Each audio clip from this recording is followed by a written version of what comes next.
Ancha, Ancha, Ancha, il faut tout m'imprimer ça pour hier soir.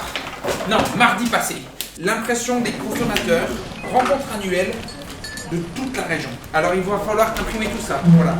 Avec ça, moi j'ai une autre séance. Je débarque dans 10 minutes.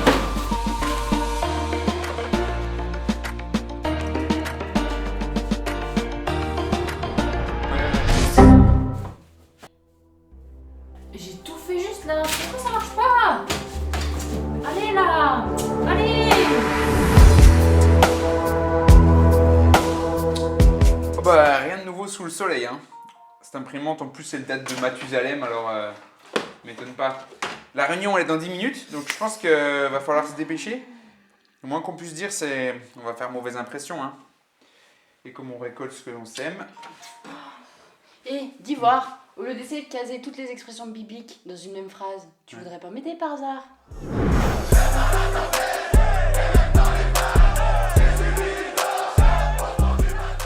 Ah t'as un problème avec l'imprimante? Ah ces modèles là je les connais. Attends, surtout tu t'occupes de rien. Je vais tout réparer.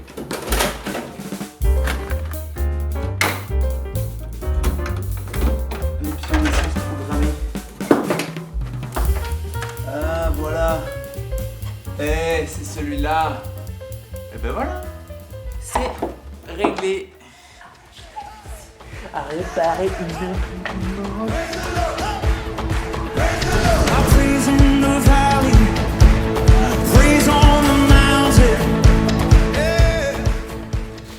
Ça a pas l'air d'aller. Est-ce que je peux prier pour toi? Ben, vas-y, de toute façon, prie, hein.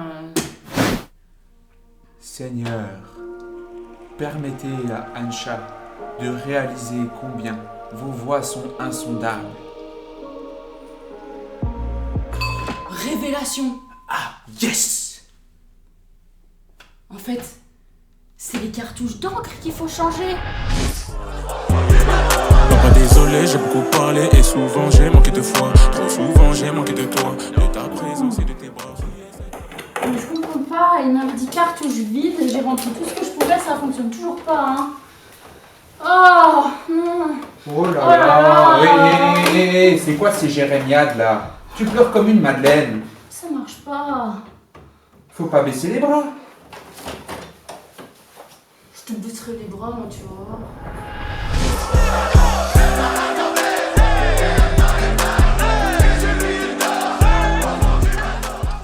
On va voir si ça fonctionne.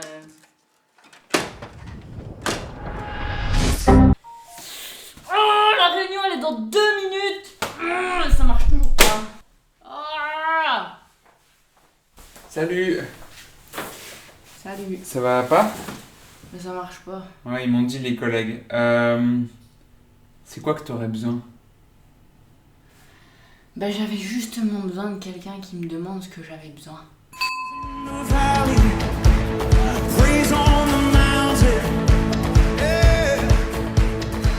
Hello les amis! Baissez pas les bras. Est-ce que vous savez que l'expression ne pas baisser les bras Oui. vient de la Bible? C'est fou, on a tellement d'expressions qui viennent de la Bible, de la culture. En fait, c'était l'histoire de Moïse et Aaron. Oui. Ouais. En fait, c'était l'histoire de Moïse et Aaron.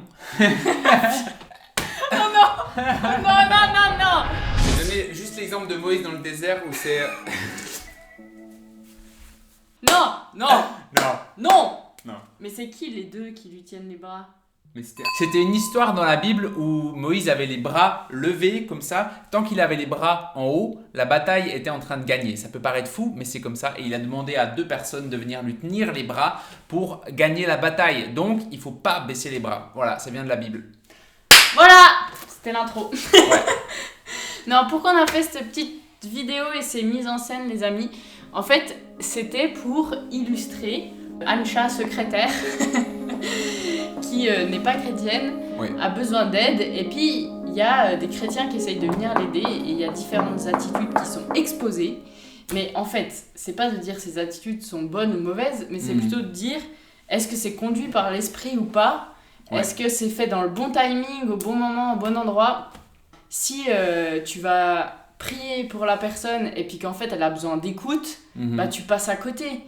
C'est pas des choses bonnes ou mauvaises, mais c'est comme, ok Seigneur, c'est quoi que cette personne elle a besoin, et puis de se laisser conduire par l'esprit. Puis quand on se laisse conduire, ben après ça porte toujours du fruit. Des fois, on arrive pour aider les gens avec nos idées toutes préconçues et nos manières de faire, et on pense bien faire. Mais parfois, on est à côté de la plaque parce qu'on ne sait pas quels sont les réels besoins des gens. On peut aller vers les personnes dans une autre optique de se dire ah bah en fait, je vais aller lui demander c'est quoi que tu as besoin. Et souvent, moi, Jérémy me demande ça quand ça va moins bien ou quoi, ou des amis aussi peuvent me demander ça.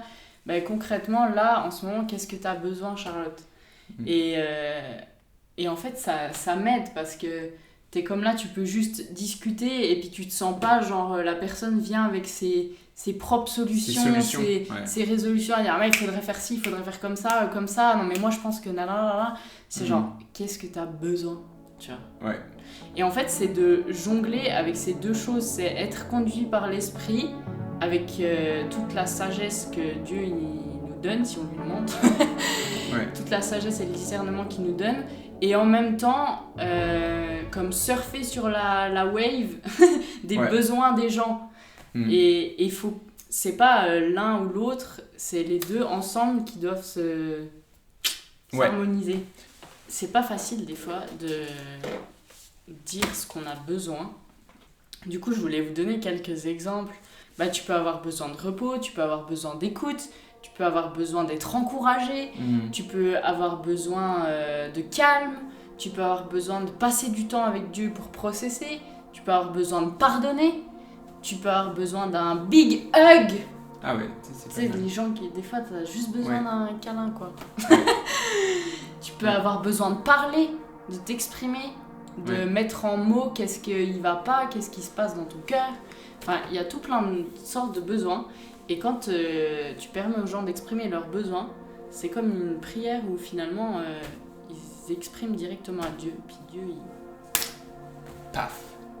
Exemple. Jésus. Ouais. Dans la Bible, il y a une histoire d'un aveugle qui a l'occasion de dire à Jésus c'est quoi son besoin. Il aurait pu demander, je sais pas, une Ferrari par exemple. Non. Et ben il a demandé, regardez ça. C'est Jésus qui était près de Jéricho. Un aveugle était assis au bord du chemin et mendiait. Il entendit la foule passer et demanda ce qui se passait. On lui dit, c'est Jésus de Nazareth qui passe. Alors il cria, Jésus, fils de David, aie pitié de moi. Ceux qui marchaient devant le reprenaient pour le faire taire. Mais il criait beaucoup plus fort, fils de David, aie pitié de moi. Jésus s'arrêta et ordonna qu'on le lui amène. Quand il fut près de lui, il lui demanda, que veux-tu que je fasse pour toi ? Il répondit, Seigneur, que je retrouve la vue. Jésus lui dit, retrouve la vue, ta foi t'a sauvé. Et il retrouva immédiatement la vue et suivit Jésus en célébrant la gloire de Dieu. Voyant cela, tout le peuple se mit à adresser des louanges à Dieu. Il lui a simplement demandé ce qu'il avait besoin. Ouais. Hop là ! Si Jésus aujourd'hui te demande, qu'est-ce que tu as besoin ? Qu'est-ce que tu réponds ?